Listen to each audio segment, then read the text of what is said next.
ہمارے چینل میں خوش آمدید۔ تو چلیے شروع کرتے ہیں آج کی کہانی۔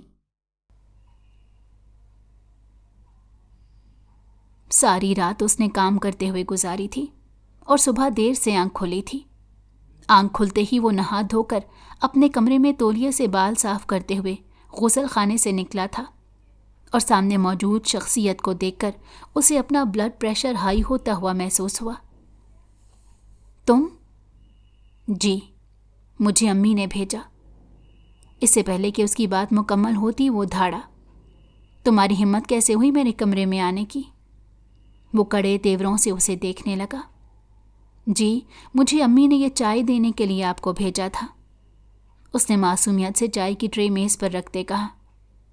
اپنے یہ اوچھے ہتھ کنڈوں کو استعمال مت کرو، بہت مہربانی ہوگی تمہاری۔ آئندہ میرے کمرے میں آنے کی زحمت مت کرنا، بلکہ ہمت بھی نہ کرنا۔ یہ کہہ کر اس نے اسے باہر جانے کا اشارہ کیا۔ اینا کا پورا خون سمٹ کر اس کے چہرے پر آ گیا اور وہ اسے دیکھ کر رہ گئی۔ اسے اس کی بات پر بے حد دکھ ہوا تھا، لیکن وہ نہ جانے کس سوچ میں ڈوب گئی کہ وہیں کھڑی رہی۔ I said get lost. وہ اس قدر زور سے دھاڑا کہ وہ اچھل ہی پڑی اور اگلے ہی لمحے کمرے سے باہر آ گئی۔ باہر نکلتے ہی اس نے باقاعدہ ٹرے کے گرنے کی آواز سنی تھی، جو یقیناً خود سے نہیں گری تھی، بلکہ اسے ہاتھ مار کر شاید گرایا گیا تھا۔ اس سے پہلے اس نے اپنی بے عزتی کبھی محسوس نہیں کی تھی، حالانکہ وہ اپنی مرضی سے اس کے کمرے میں نہیں گئی تھی۔ اپنی ساس کے بے حد اصرار پر وہ ڈرتے ڈرتے اس کے کمرے میں گئی، اور جس بات کا ڈر تھا وہی ہوا تھا۔ اس کی بری طرح بے عزتی کی گئی تھی، اور نہ صرف بے عزتی کی گئی بلکہ اسے ایک پل میں 2 ٹکے کا کر کے رکھ دیا گیا۔ وہ ان سب کے لائق تھی؟ ہرگز نہیں، وہ تو بے حد معصوم اور کم عمر تھی۔ وہ زندگی میں یہ سب کچھ ڈیزرو نہیں کرتی تھی، لیکن بلا ہو قسمت کا کہ وہ انسان کو وہاں مارتی ہے جہاں اسے اندازہ بھی نہیں ہوتا۔ وہ اپنے بابا کے گھر میں شہزادیوں کی طرح رہتی تھی، لیکن اسے نہیں معلوم تھا کہ جس سے وہ نکاح کے بندھن میں بندھے گی وہ اسے بالکل اہمیت نہیں دے گا اور اس رشتے کو بوجھ سمجھے گا۔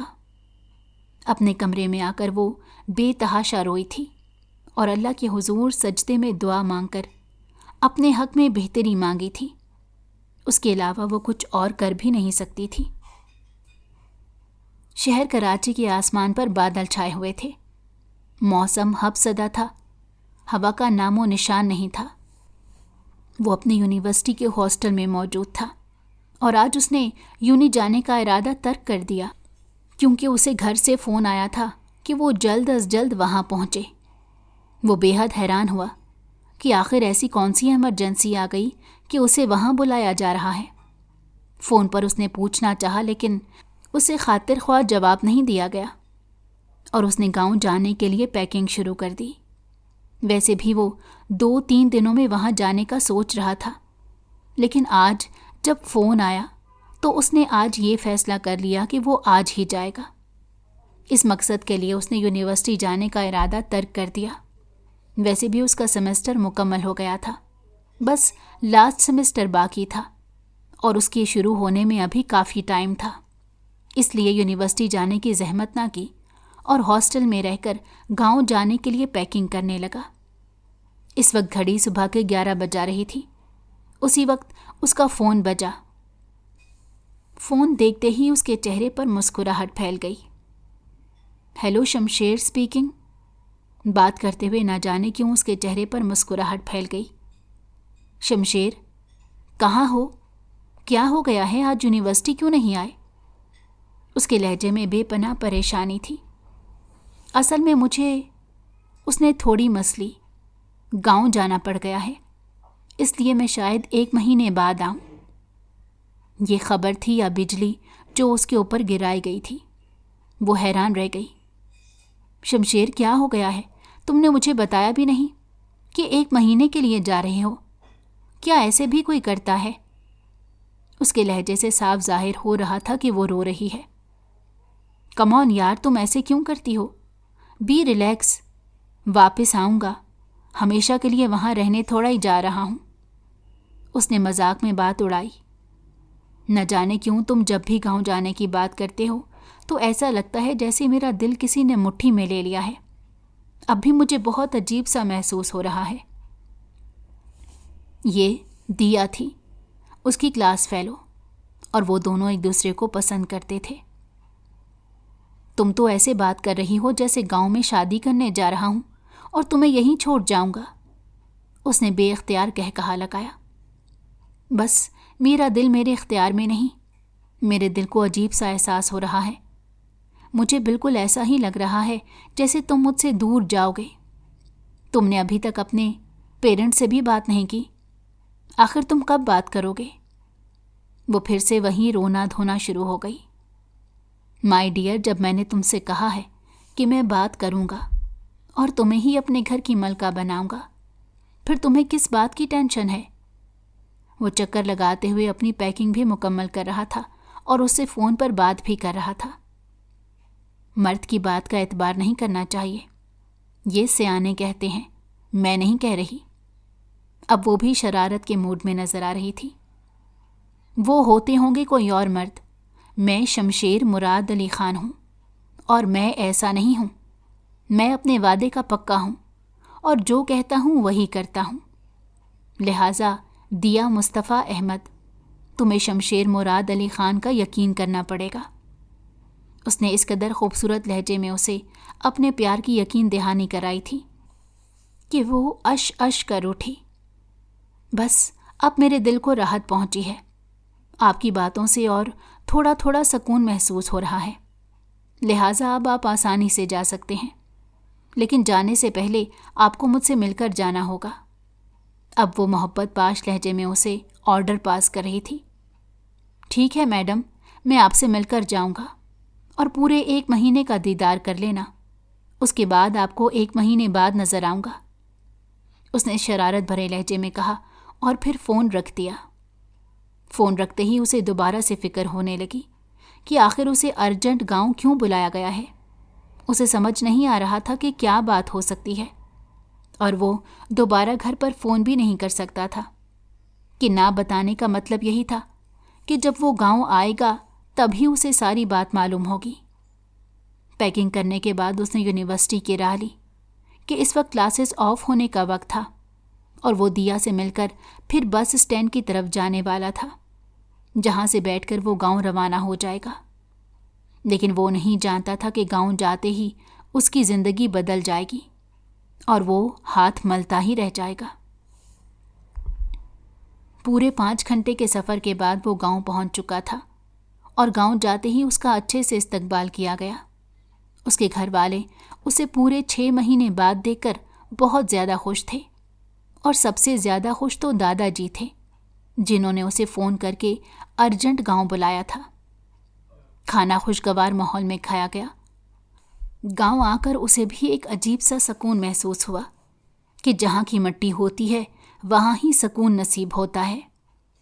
کھانے کے بعد چائے کا دور چلا اور وہ سب لوگ گھر کے مرکزی ہال میں بیٹھے چائے پی رہے تھے۔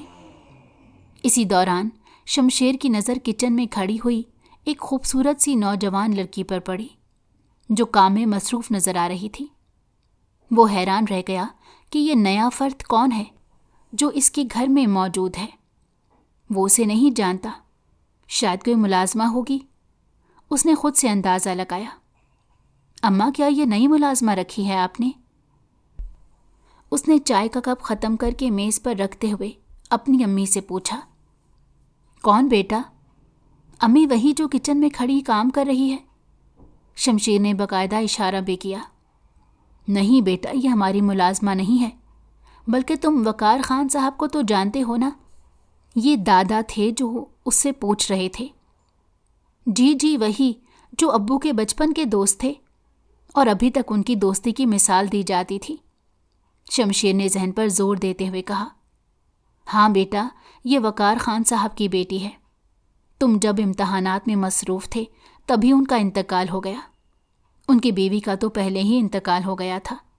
یہ انہی کی بیٹی اینا ہے، اور اپنی آخری سانسوں کے دوران انہوں نے ہم سے یہ ذمہ داری سنبھالنے کا کہا تھا کہ اس کا اب اس دنیا میں کوئی بھی نہیں بچا تھا۔ دادا نہ جانے کیوں رنجیدہ دکھائی دیے۔